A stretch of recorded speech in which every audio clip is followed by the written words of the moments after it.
कह रहे हम बुर्के वालियों को लाएंगे। हमने चूड़ियां नहीं पहने रखी हाथों में। हमने कभी नहीं कहा कि हम किसी हिंदू की लड़की को लाकर मुसलमान बनाएंगे। लेकिन तुम हमको रोजाना चैलेंज कर रहे हो कि हम बुर्के वालियों को लाएंगे और बेटी बचाओ और बहू लाओ के नाम से मुसलमान लड़कियों को हिंदू बनाएंगे, और जो लड़का लाएगा उसको 2 लाख रुपया देंगे। ये हमें खत्म कर देना चाहते हैं, और हम आपस के तफरके में लड़ करके अगर हम इनको चांस दे देंगे तो हम क्या करेंगे।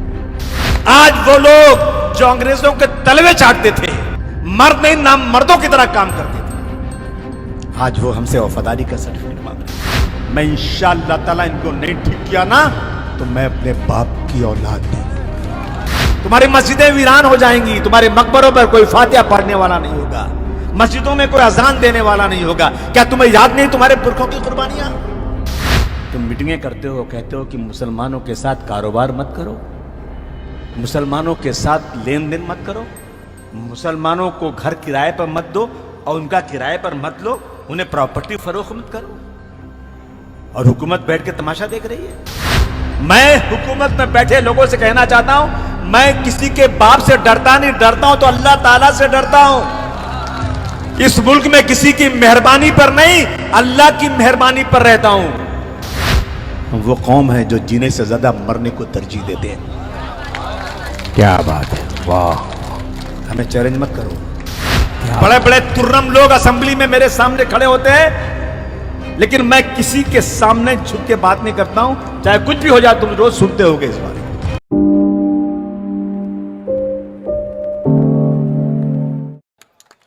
वरना वो उर्दू जिसने इनकलाब जिंदाबाद नारा देकर आजादी की लड़ाई में हारी हुई फौजों के दिलों में वलवला पैदा करके दुश्मनों से लड़ने का जज्बा देने वाली हमारी अपनी उर्दू जबान अपने मुल्क में परदेसी बन गई। 1947 तक इस मुल्क में उर्दू रानी थी। मैं उस दिन पढ़ रहा था कि गांधी जी के कत्ल का इस्तेमाल करते हैं। क्या बात है। हमें इस्तेमाल तो करते हैं लेकिन अपनाने को कोई तैयार नहीं है। दोस्तों, मुल्क के हालात बहुत खराब हैं। आज हंसने हंसाने का दिन है, लेकिन ये मेरा इलाका है, मेरे लोग हैं जिन्होंने मुझे एमएलए बनाया। आपने मुझे एमएलए बनाया मानखू शिवाजी नगर का, लेकिन पूरे हिंदुस्तान में मैं आपकी नुमाइंदगी करने की कोशिश, बिल्कुल बिल्कुल, जहां भी कुछ होता है मैं कोशिश करता हूं उसका जवाब देने के लिए। आज हमें याद आता है 1947, हम तो पैदा नहीं हुए थे उस वक्त, जब हिंदुस्तान का बंटवारा हुआ। एक तरफ पाकिस्तान बना, एक तरफ हिंदुस्तान बना। मुसलमान अपने सामानों की पोटलियां बनाकर पाकिस्तान की तरफ रवां और दवा था। उस वक्त मौलाना अबुल कलाम आजाद साहब ने कहा था कि मुसलमानों, तुम्हें अल्लाह की कसम है छोड़कर मत जाना इस मुल्क को। तुम्हारी मस्जिदें वीरान हो जाएंगी, तुम्हारे मकबरों पर कोई फातिहा पढ़ने वाला नहीं होगा, मस्जिदों में कोई अजान देने वाला नहीं होगा। क्या तुम्हें याद नहीं तुम्हारे पुरखों की कुर्बानियां? तुम्हें याद नहीं कि दिल्ली से अमृतसर की सड़कों के दोनों तरफ दरख्तों पर तुम्हारे बुजुर्गों की लाशें शहीद करके लटका दी गई थी? क्या बात। तुम्हें कसम है ताजमहल की इस मुल्क को छोड़कर मत जाना। तुम्हें कसम है लाल किले की दीवारों की, तुम्हें जामे मस्जिद के मीनारे पुकार रहे हैं मुसलमानों, इस मुल्क को छोड़कर मत जाओ। हम रुक गए थे उनकी आवाज के ऊपर, और हमने पाकिस्तान मुर्दाबाद और हिंदुस्तान जिंदाबाद का नारा लगाया था। आज वो लोग जो अंग्रेजों के तलवे चाटते थे, मर्द नहीं नाम मर्दों की तरह काम करते थे, आज वो हमसे वफादारी का सर्टिफिकेट मांग रहे हैं। कहते हम इस देश के हिंदू राष्ट्र बना देंगे। कल मुझे एक वीडियो दिखाया, कह रहे हम बुर्के वालियों को लाएंगे। हमने चूड़ियां नहीं पहने रखी हाथों में। क्या बात है, क्या बात है, वाह। हमने कभी नहीं कहा कि हम किसी हिंदू की लड़की को लाकर मुसलमान बनाएंगे। वाह। लेकिन तुम हमको रोजाना चैलेंज कर रहे हो कि हम बुर्के वालियों को लाएंगे और बेटी बचाओ और बहू लाओ के नाम से मुसलमान लड़कियों को हिंदू बनाएंगे, और जो लड़का लाएगा उसको 2 लाख रुपया देंगे। हम वो कौम है जो जीने से ज्यादा मरने को तरजीह देते हैं। क्या बात है, वाह। हमें चैलेंज मत करो। अभी कल की बात है, असेंबली के अंदर एक मिनिस्टर है, बिजनेसमैन है, बहुत थर्ड क्लास आदमी है, उसकी जबान पे हमेशा फिरका परस्ती रहती है। उसने कहा 1 लाख, इस महाराष्ट्र में 1 लाख लव जिहाद हुआ है और पूरे महाराष्ट्र में 4300 कन्वर्टेड लोग हैं, हिंदू मुस्लिम क्रिश्चियन पारसी जो लोग हैं पूरे हिंदुस्तान में, पूरे महाराष्ट्र में 4300 लोगों ने अपने मजहब से हटकर दूसरे मजहब में शादी किया। उसने क्या कहा, 1 लाख, बेटा अब तुम्हारा मेरा मैदान में लड़ाई होगी। तुमने मुझे चैलेंज कर दिया, मैं तुझे दिखाऊंगा असेंबली में क्या तुम्हारी हालत करता हूं मैं।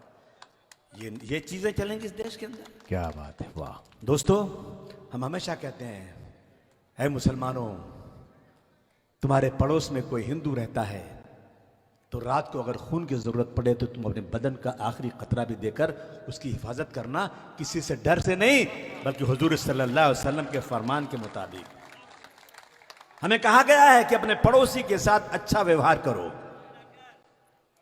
मैं हुकूमत में बैठे लोगों से कहना चाहता हूं, मैं किसी के बाप से डरता नहीं, डरता हूं तो अल्लाह ताला से डरता हूं। इस मुल्क में किसी की मेहरबानी पर नहीं, अल्लाह की मेहरबानी पर रहता हूं। लेकिन तुमने अब जो है ना हद कर दिया है। तुम मीटिंगें करते हो, कहते हो कि मुसलमानों के साथ कारोबार मत करो, मुसलमानों के साथ लेन देन मत करो, मुसलमानों को घर किराए पर मत दो और उनका किराए पर मत लो, उन्हें प्रॉपर्टी फरोख्त मत करो, और हुकूमत बैठ के तमाशा देख रही है। अब फकत शोर मचाने से कुछ नहीं होगा, अब फकत शोर मचाने से कुछ नहीं होगा, सिर्फ होठों को हिलाने से कुछ नहीं होगा। जिंदगी के लिए बेमौत मरते ही क्यों हो, और अहले ईमान हो तो शैतान से डरते क्यों हो। वाह वाह वाह वाह, माशाल्लाह। तुम भी महफूज कहां अपने ठिकाने पे हो, बाद इखलाक तुम ही लोग निशाने पे हो। वाह। ऐ गोंडी वालों, तुम्हारा भाई तुमको पैगाम दे रहा है। खुदा की कसम, मुझे सियासत पसंद नहीं। मैं बेसिकली एक व्यापारी बिजनेसमैन हूं, लेकिन मेरी मजबूरी, मेरी जरूरत है सियासत करना। मैं इन फिरका परस्तों की आंखों में आंख डालकर इनका जवाब देना चाहता हूं।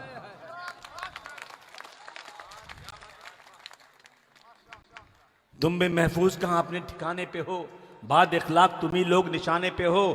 ऐ गोंडी वालों, सारे गम, सारे शिकवे, सारे झगड़े मिटा के उठो। ऐ गोंडी वालों, सारे गम, सारे शिकवे, सारे झगड़े मिटा के उठो। दुश्मनी जो भी आपस में मिटा के उठो। वाह। दुश्मनी जो भी आपस में मिटा के उठो।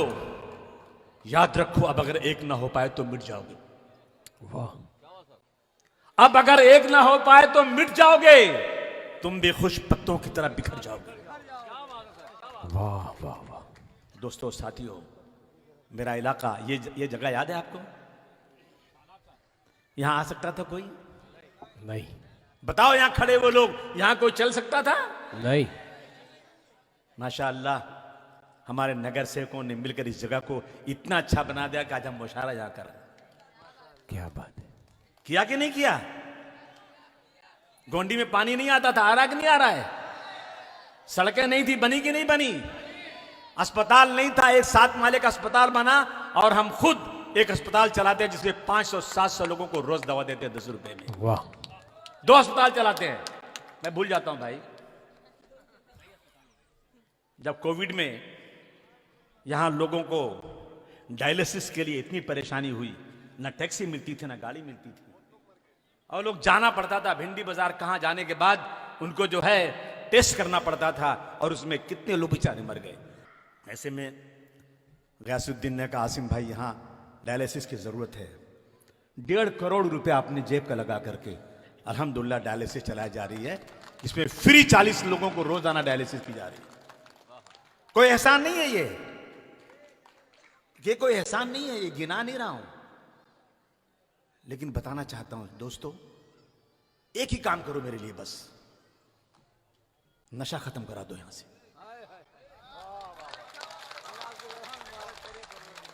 जब मैं असेंबली में बात करता हूं, जब मैं लोगों से बहस करता हूं, तो कहते हैं अबू आसिम, तुम्हारा इलाका तो मुसलमानों का इलाका है, तुम तो कहते हो मुसलमान नशे से दूर रहता है, शराब नहीं पीता, हराम है ये।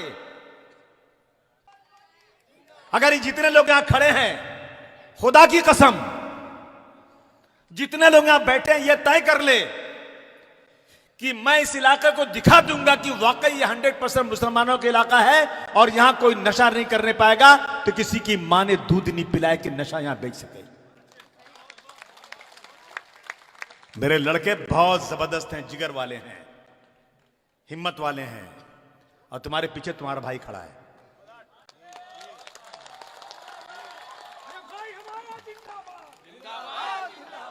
ऐसा इलाका बना दो कि रात को 2 बजे भी कोई लड़की जाए सड़क पर तो किसी की हिम्मत न पड़े उसकी तरफ आंख उठाकर देखने की। बना दो इसे, इस गोंडी को ऐसा। मैं अपने आखिरी कतरे को लेकर इंशाअल्लाह इस गोंडी की खिदमत के लिए तैयार रहूंगा, तुमको यकीन दिलाता हूं। लेकिन तुम नशा खत्म करो यहां से और दिखाओ कि तुम मुसलमान हो। जब गाड़ियां चलाओ ना तो सिग्नल मत तोड़ो। लोग कहें कि देखो ये मुसलमान है, सिग्नल नहीं तोड़ रहा है। मैं उस दिन पढ़ रहा था कि मुसलमान को कहा गया कि रास्ते से कांटे हटाओ, पत्थर हटाओ, ये बहुत बड़ा सदका है, बहुत बड़ा सवाब है।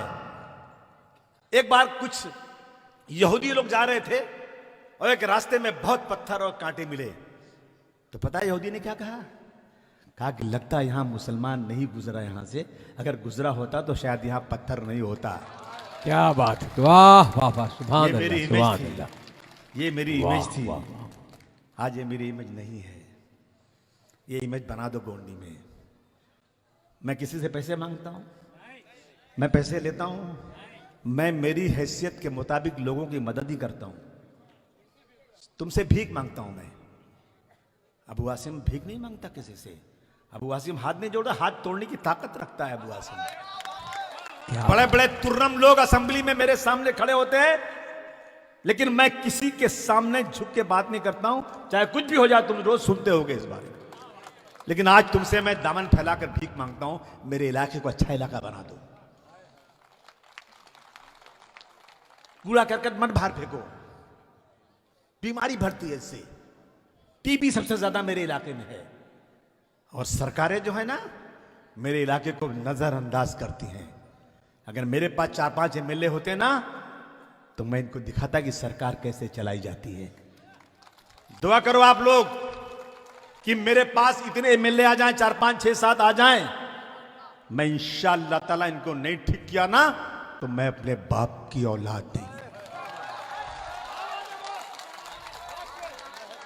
क्या बात।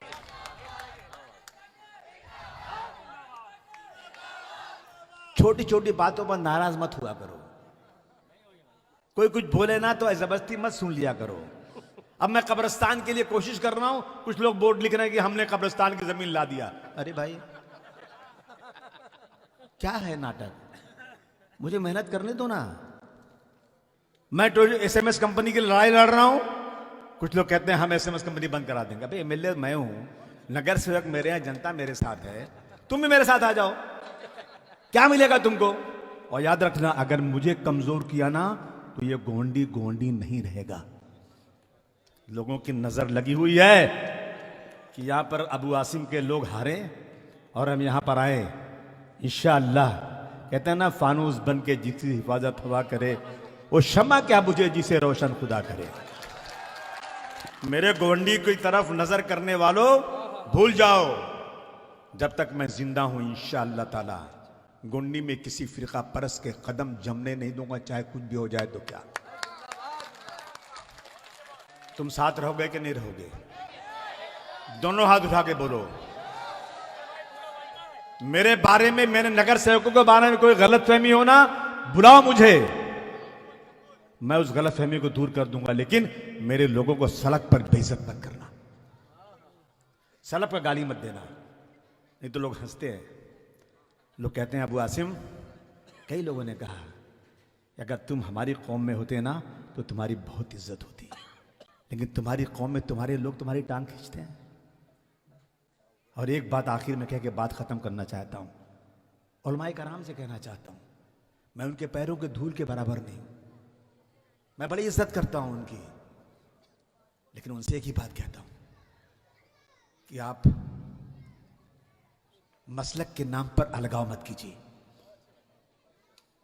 अगर आप शिया हैं तो शिया रहिए, आप सुन्नी हैं सुन्नी रहिए, आप देवबंदी है देवबंदी रहिए, बरेलवी है बरेलवी रहिए। मेरे बाप की ताकत नहीं मैं आपको उसके बारे में कुछ बोल सकूं, लेकिन एक ही बात बोलूंगा कि आप अपने मसलक के बारे में जितना प्रचार करना हो कीजिए, दूसरे मसलक पर छींटा मत डालिए। खुदा के वास्ते मत कीजिए। बहुत कमजोर हैं हम लोग, हम बहुत कमजोर हैं। ये हमें खत्म कर देना चाहते हैं और हम आपस के तफरके में लड़ करके अगर हम इनको चांस दे देंगे तो हम क्या करेंगे? हमारी तादाद कम है और इनका एक फार्मूला बनाया है कि ये गवर्नमेंट ने बनाया है कि शिया सुन्नी देवबंदी बरेलवी अहले हदीस न जाने क्या क्या इनको बांट दो और 80% लोगों को एक जात का करके इस मुल्क में हुकूमत करो। ये हो रहा है आज। शुरू करो यहां से। मुबारकबाद सारे मसलक के लोगों को, लेकिन दूसरे मसलक के ऊपर छींटे मत डालो। हाथ जोड़कर आपसे गुजारिश करता है आपका भाई अबू आसिम आजमी। मैंने बहुत शायद वक्त ले लिया, हालांकि मुझे तकरीर नहीं करना था तकरीर मुझे आपने खड़ा कर दिया और मुझे जाना भी था, लेकिन मैं नहीं जा रहा हूं। मैं जाऊंगा तो शायद मुशारा चलेगा नहीं और माजिद भाई शाकिर भाई बैठे हैं, अगर मैं चला जाऊं उनकी शान में भी गुस्ताखी होगी। बहुत काम है, दौड़ दौड़ के सुबह से रात तक काम करो, पूरा नहीं होता। और किसी एक आदमी की बात भी मैं टालता नहीं, चाहे वो उड़ीसा से फोन करे, चाहे उत्तर प्रदेश से करे, चाहे बिहार से करे, चाहे पंजाब से करे। जो भी काम कहता है मैं पूरी कोशिश करता हूं। कुछ कर पाता हूं, कुछ नहीं कर पाता, लेकिन कोशिश पूरी करता हूं।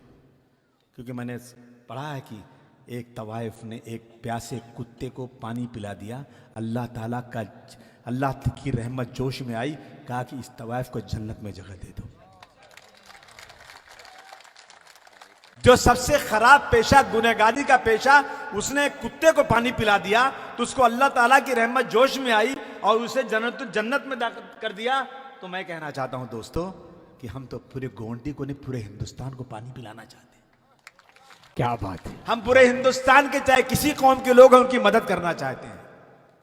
आइए हम अहद करें आज से, एक शजर ऐसा मोहब्बत का लगाया जाए, एक शजर ऐसा मोहब्बत का लगाया जाए जिसका आंगन में पड़ोसी की भी साया जाए।